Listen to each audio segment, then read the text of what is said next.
Hola a todos. En este vídeo vamos a estudiar la circunferencia goniométrica. La circunferencia goniométrica es, primero, una circunferencia. Segundo, centrada en el origen de coordenadas.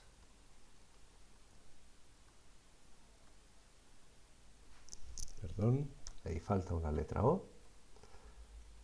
Coordenadas. Decía, una circunferencia centrada en el origen de coordenadas y de radio igual a la unidad. Además, podemos decir que sirve para extender las razones trigonométricas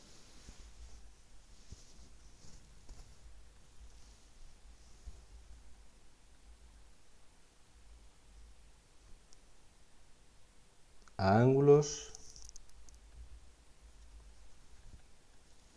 distintos de los que hay en el intervalo formado por 0 hasta 90 grados, es decir, 0 hasta pi medios radianes. Para tener claro el vocabulario, esto, sabéis que es un eje, y es el eje de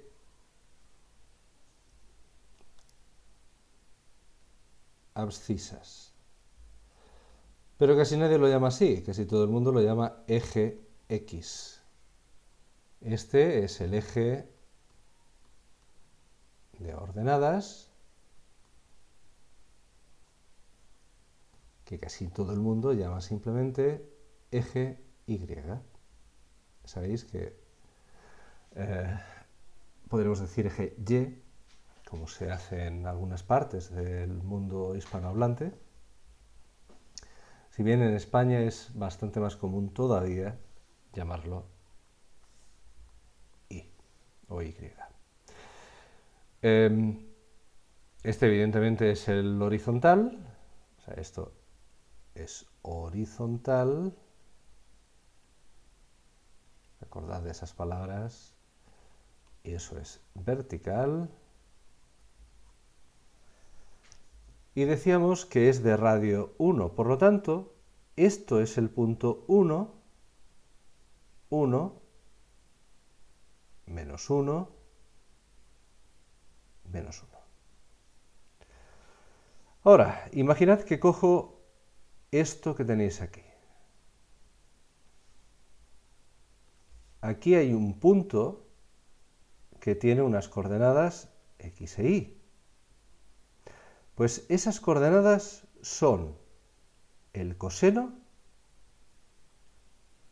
y el seno del ángulo que hay aquí. De hecho, solo tenéis que daros cuenta de una cosa. Esto es el cateto contiguo y esto es el cateto opuesto. El seno es el cateto opuesto del ángulo entre la hipotenusa, pero la hipotenusa mide 1, así que coincide precisamente con la coordenada y. Mientras que en el otro caso tenemos el cateto contiguo, que es el coseno, y coincide, en este caso, en la circunferencia goniométrica, con la coordenada x. Eso nos da una pista. Si podemos hacer esto con ángulos que son más pequeños que 90 y más grandes que 0, y que medimos así, en este sentido, pues entonces podemos extender esta idea más allá de esta parte. Para eso, permitidme que copie el dibujo y lo lleve a la siguiente página. Ups. Error. Ahora sí. Voy a quitar las cosas superfluas que no necesitamos ahora.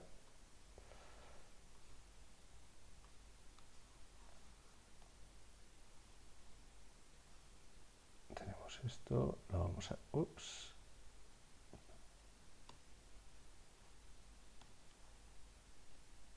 Quitamos esto, quitamos esto, quitamos esto, quitamos esto. No. Es difícil acertar exactamente, así que voy simplemente a borrarlo de aquí.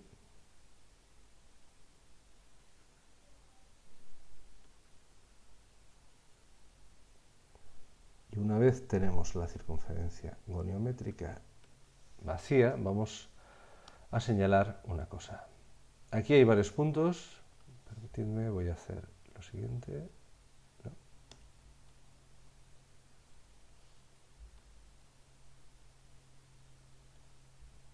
Ahí tenemos parcialmente, hemos limpiado esto. Ahora podemos llevar el círculo aquí.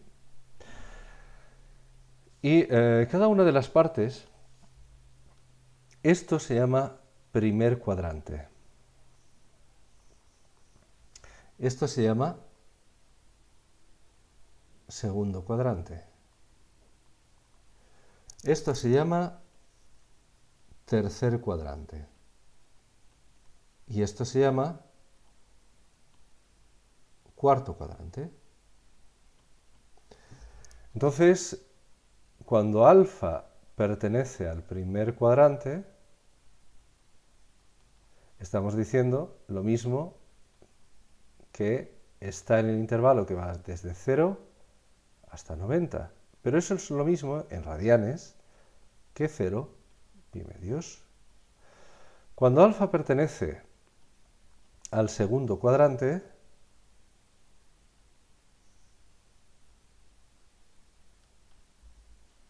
esto es 90, 180, que en radianes es pi medios pi.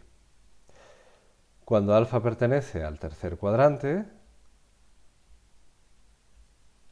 tenemos que está entre 180 y 270, es decir, entre pi y 2pi. Y cuando alfa pertenece al cuarto cuadrante, queremos decir que está entre, perdonad, aquí hay un error, no quería decir 2pi, quería decir 3pi medios. Aquí estamos entre 270 y 360, es decir, entre 3pi medios y 2pi. Esos son lo que son los cuadrantes. Recordad que el cuadrante es cada una de las zonas. Esto sería el primer cuadrante, esto sería el segundo cuadrante, esto sería el tercer cuadrante, perdón, y esto sería el cuarto cuadrante. ¿De acuerdo? Este es el cuarto, este es el tercero, este es el primero y este es el segundo. Una vez dicho esto, una vez hemos hablado ya de lo que son los cuadrantes, podemos decir qué es lo que pasa con el seno y el coseno cuando estamos en cada uno de los cuadrantes. Por ejemplo, vamos a hacer una pequeña limpieza.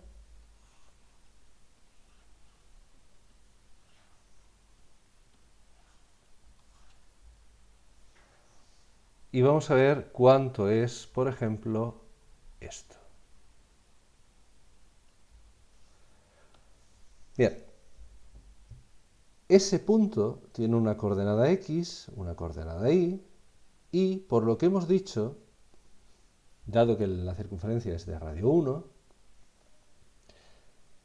x sería el coseno de alfa y esto sería el seno de alfa. Y el ángulo alfa es el que sale de ahí y llega hasta aquí. Los ángulos positivos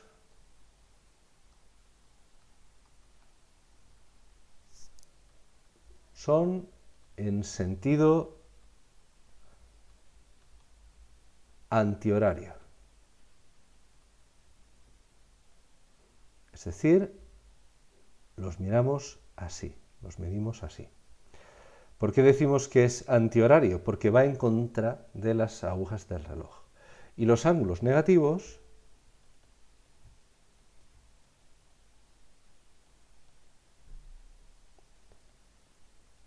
son en sentido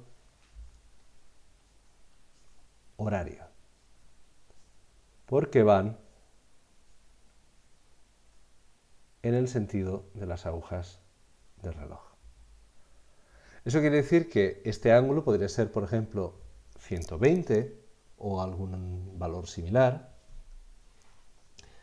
Y si cogemos este, sería negativo. Beta,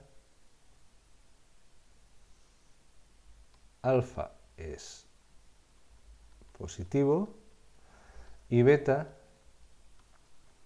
es negativo.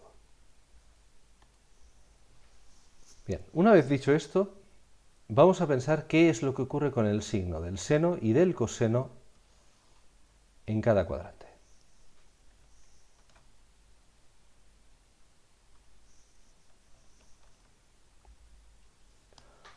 Por ejemplo, vamos a dibujar varios, uno en cada uno de los cuadrantes, ¿de acuerdo?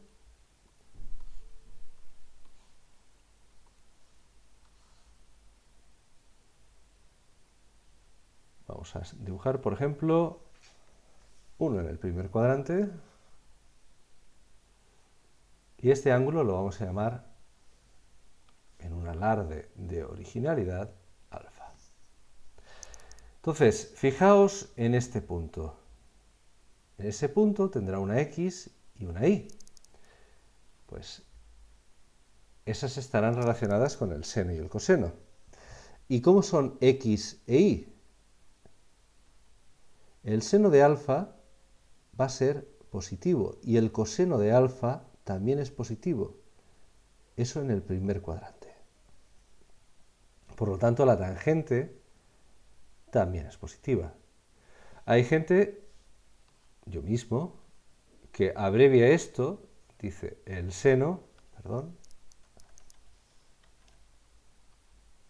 esto mejor lo veremos después. Vamos a por el segundo cuadrante antes. En el segundo cuadrante, fijaos que las cosas van hacia atrás. La y es positiva.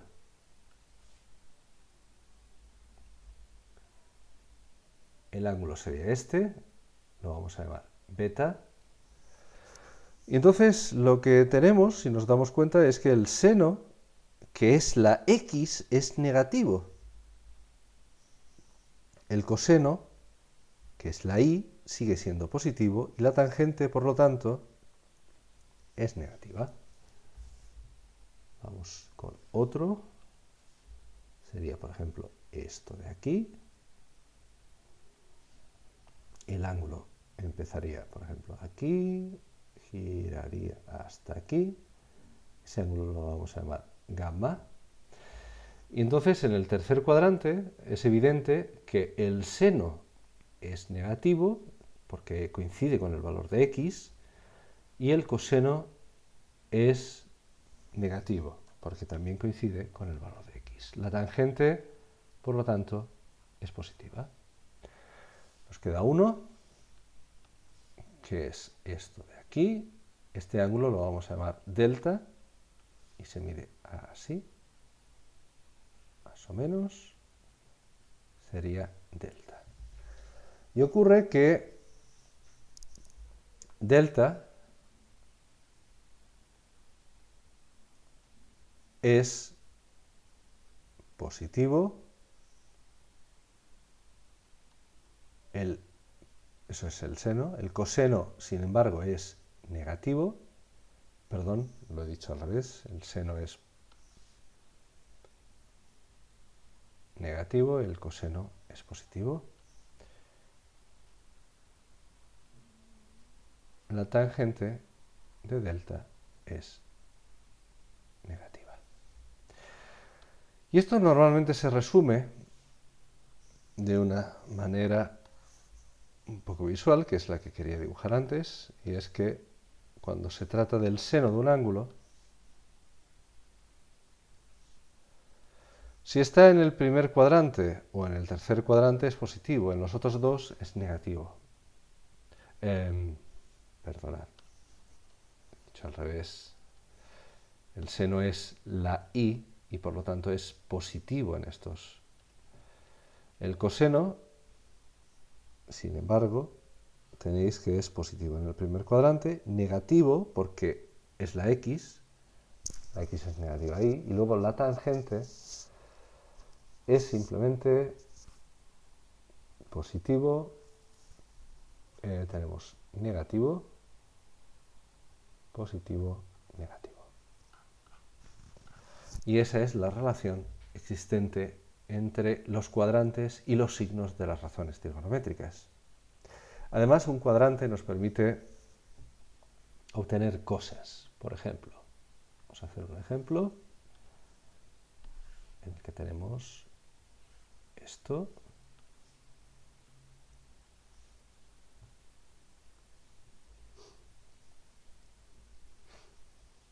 Y tenemos la circunferencia volumétrica, que me vais a permitir que la dibuje a mano alzada. Como veis, es una circunferencia perfecta, completamente perfecta. E imaginad que tenemos este ángulo. Y este ángulo que tenéis aquí es 150 grados. Si ese es 150 grados, este tiene que ser 30 grados. Y entonces se nos plantea lo siguiente. Decimos, pero si yo cambio ese triángulo y me lo llevo hacia el otro lado,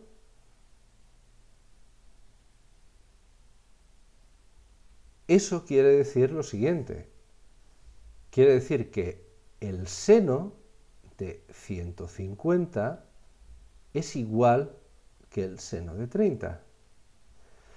Que el seno de 150, perdón, el coseno de 150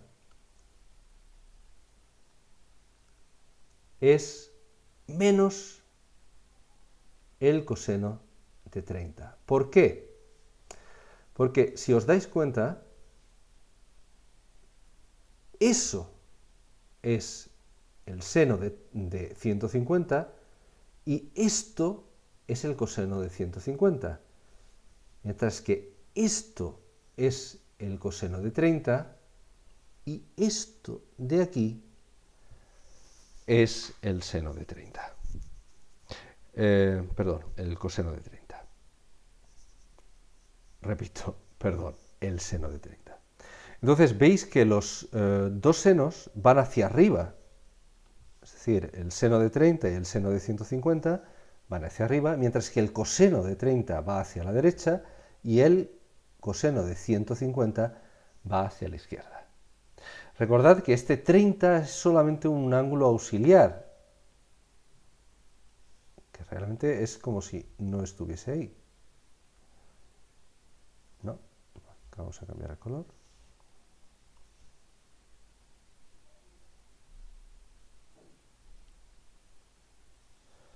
Así que vemos que podemos relacionar las razones trigonométricas de un ángulo dentro de un cuadrante con las razones trigonométricas de un ángulo de otro cuadrante.